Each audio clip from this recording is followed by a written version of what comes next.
Mel Martin didn't mind being in the spotlight, but he seemed to prefer sharing attention.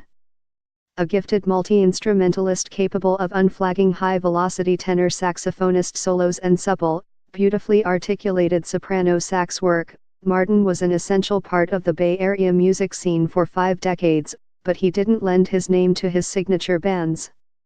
An accomplished composer and imaginative arranger who spearheaded the jazz repertory movement in the Bay Area, Martin was an early jazz presence on the internet, where he provided a wealth of invaluable information to colleagues and fans via instructional videos and interviews with jazz legends. The longtime Novato resident died suddenly of a heart attack on November 17 while working on the computer, according to his daughter Sarah Briendl. Martin was 75.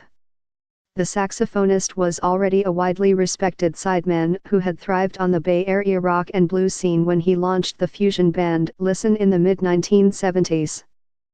Following the lead of Larry Coryell, Miles Davis, and Tony Williams, many jazz musicians began incorporating influences from rock and funk, and Martin put his own creative spin on the evolving style. Featuring musicians like steel drum master Andy Narell, guitarist Dave Creamer, and drummers Terry Bozzio and George Marsh, the band was known for using unusual time signatures and recorded a series of acclaimed albums for Inner City. We had a run there for a few years where we could come up with a genre that hadn't been done before, Martin told me in an interview several years ago. It was by definition new music, and although it was based in rock beats, it was no limits kind of music. By the early 80s, Martin felt that the fusion scene had run its creative course.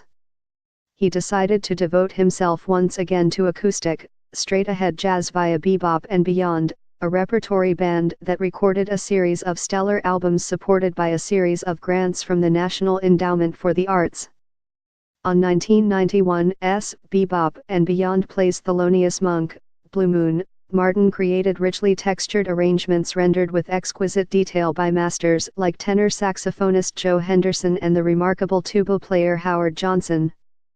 And 1994's Bebop and Beyond plays Dizzy Gillespie, with pianist George Cables, bassist Jeff Chambers and, alternating, Donald Bailey and Vince Latino on drums, was the trumpet legend's last studio recording, though the bulk of the trumpet work was handled by Warren Gale, who never sounded better. Martin was often the music director of choice by jazz greats with projects in the Bay Area, and he assembled big bands for Gillespie, McCoy Tyner and his good friend Benny Carter, whose music he explored on 1994's Mel Martin Plays Benny Carter, in Gia. Carter was a foundational figure in jazz who performed well into his 90s, and after the altoist's death in 2003 Martin played a key role in the national celebration of his centennial in 2007, performing his music around the country and releasing Just Friends, Jazzed Media, a lovely quintet session Martin recorded with Carter at Yoshi's.